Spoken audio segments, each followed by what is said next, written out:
Welcome to today's broadcast of Sun, Salt, and Light. Sun, Salt, and Light, S-O-N, knowing and growing in your daily relationship with Jesus Christ, but also being the salt and the light in your marriage, in your family, at your place of work, at your church, and even in the community you're in. I'm Pastor Michael Petit.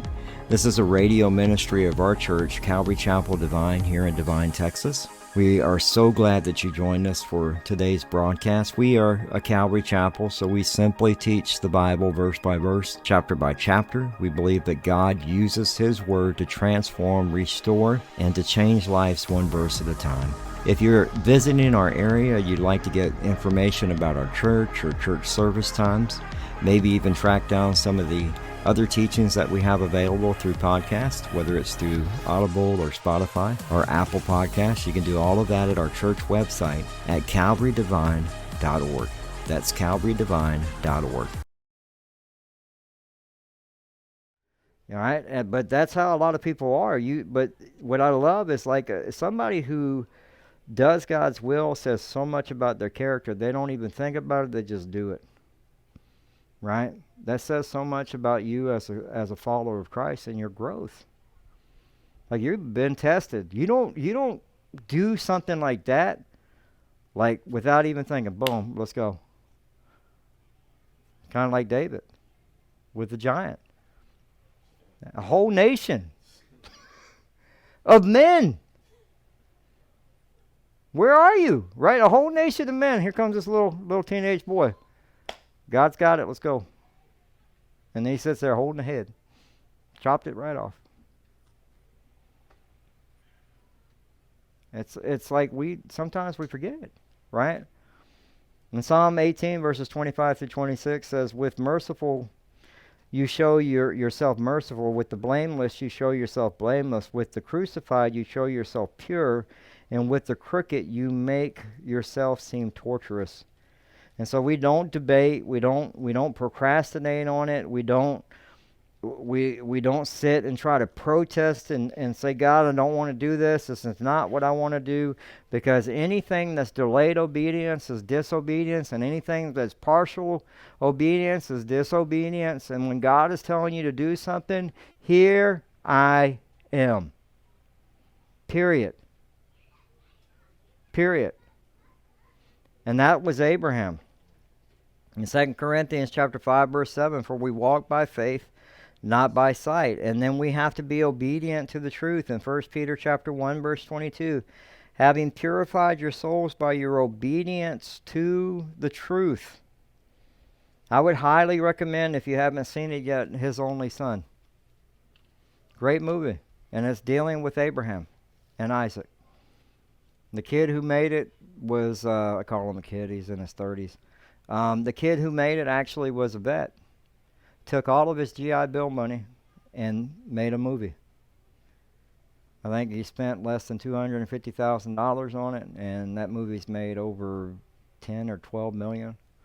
It's a great movie. The way they shot it, it's done really well.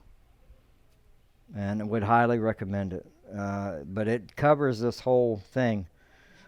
So now we see a man of character, a man of God. So this is really what I love about Abraham. This tells you where his faith is now. It's in action. So Abraham rose early in the morning. So you can imagine Abraham has had another sleepless night. He had one with Ishmael the last time him and God had a conversation, and he's had one here. You got to know that. But he's up early. We got to get moving. Saddled his donkey and took 2 of his young men with him and his son Isaac. He cut the wood for the burnt offering and arose, and he went to the place of which God had told him.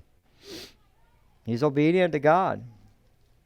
And that is the mark of a follower of Christ. In John 14:15 it says, if you love me, you will keep my commandments.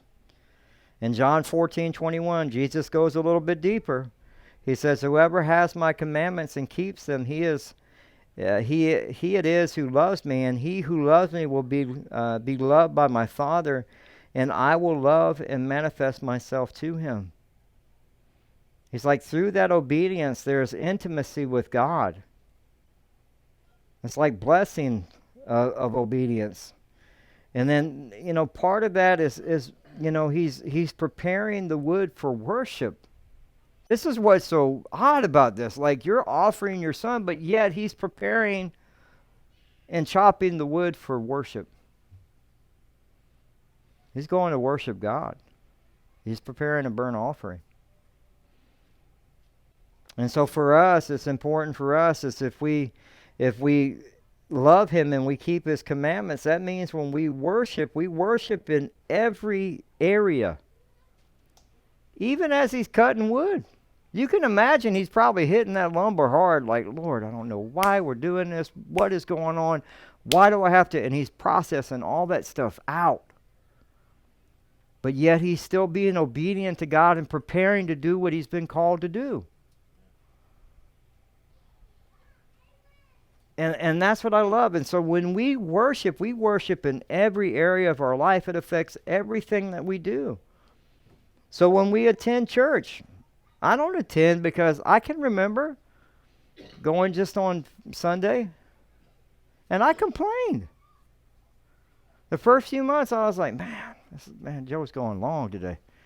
Come on, right? I was there. I was still being tested. Like, are you going to, the Lord getting me and working on me?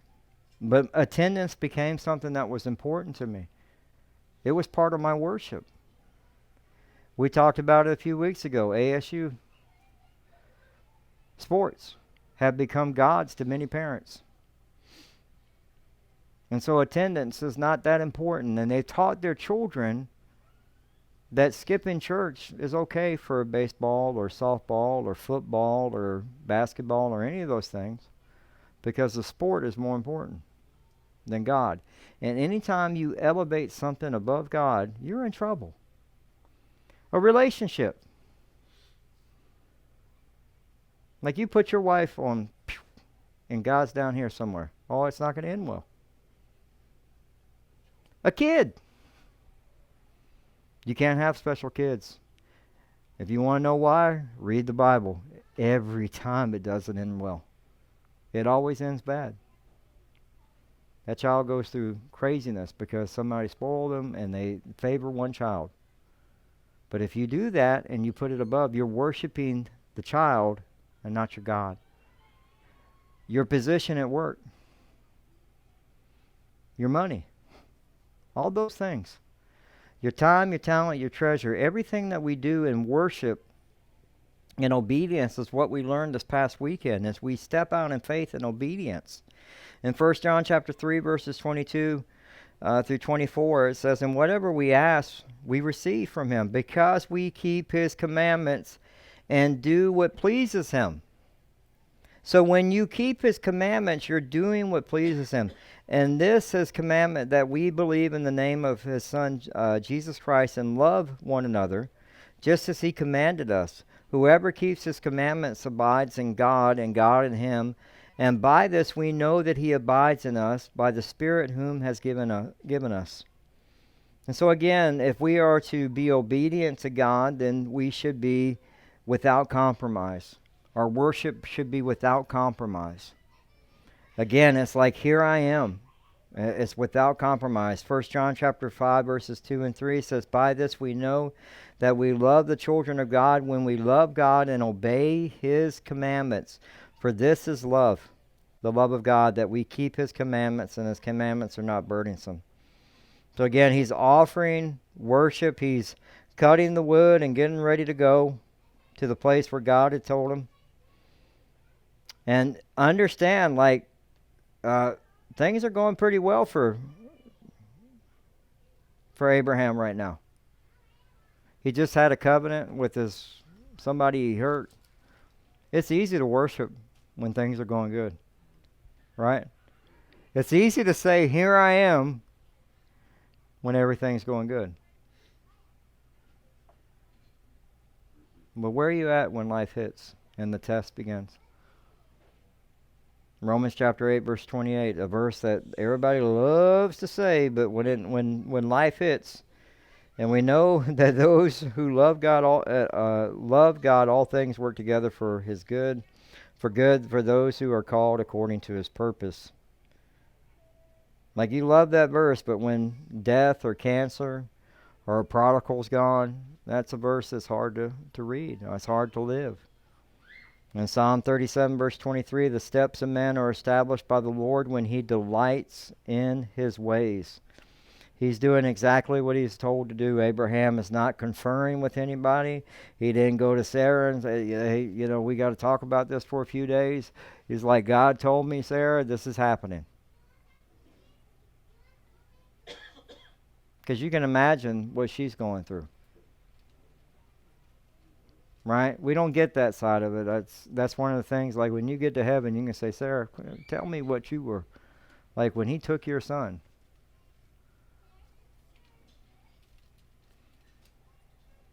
In verse 4 it says, on the third day Abraham lifted up his eyes and he saw the place from afar. At that verse alone. And I think there's a scene in that movie where he looks and sees. And this verse really hits. Because it's the feeling of, okay, we're here. And now this has got to happen. And he's been struggling with this for 3 days. It's 50 miles to Mount Moriah from where he was at. 3 days he's been processing this over and over and over in his head.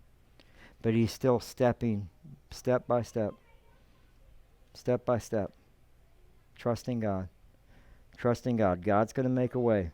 God's going to make a way. Genesis chapter 22, verse 5, as we close up.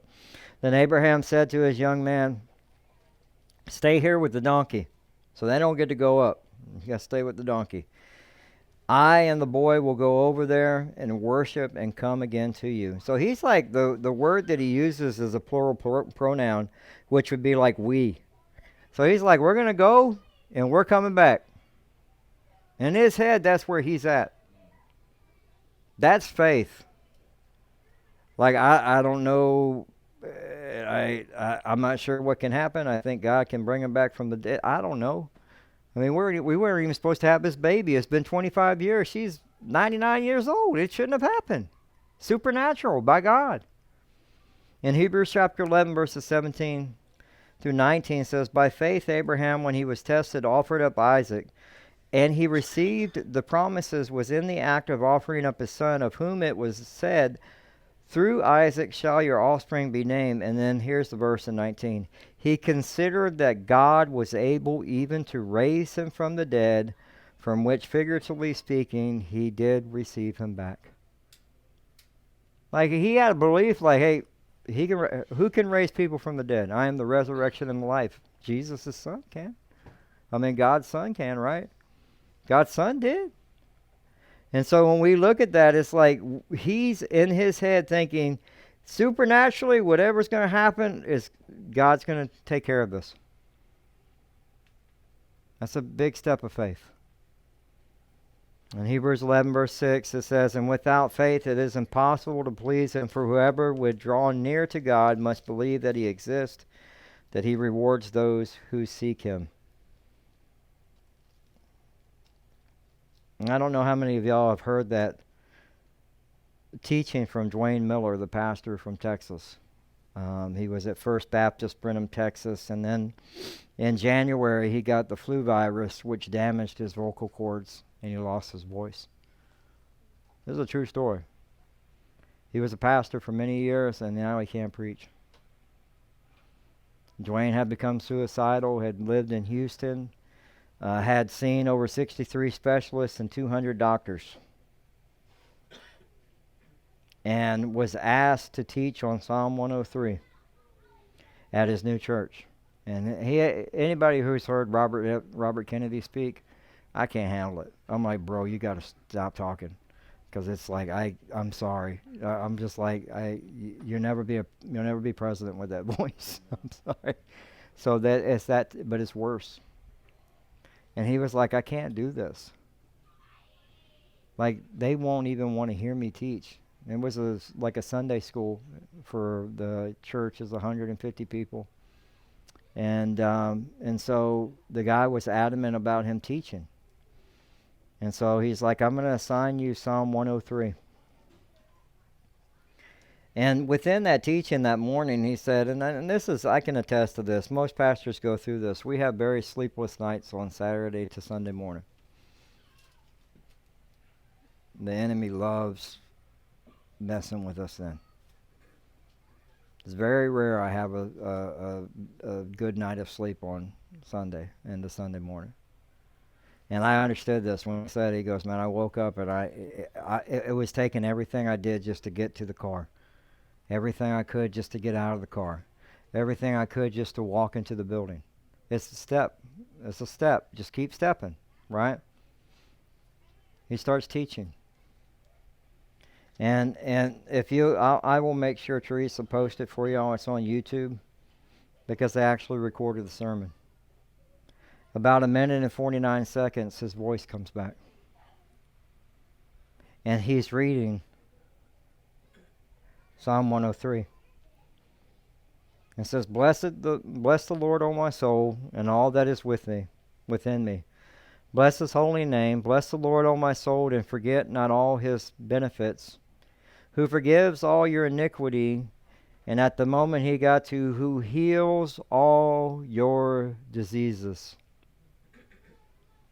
who redeems your life from the pit, who crowns you with steadfast love and mercy, who satisfies you with good so that your youth is renewed like eagles. The Lord works righteousness and justice for all who are oppressed. Here you have a pastor who is struggling with belief. Oh no, they don't, not pastors. If anything, we're more insecure than most because we're like, Lord, please, right? But his voice, they checked it. His voice is back. They can't explain it. It's God. God heals. We take that step of faith. And so again, as Dwayne Miller, I need you to teach a Bible study. Here I am, Lord. Just a few days earlier, he had a shotgun to his mouth.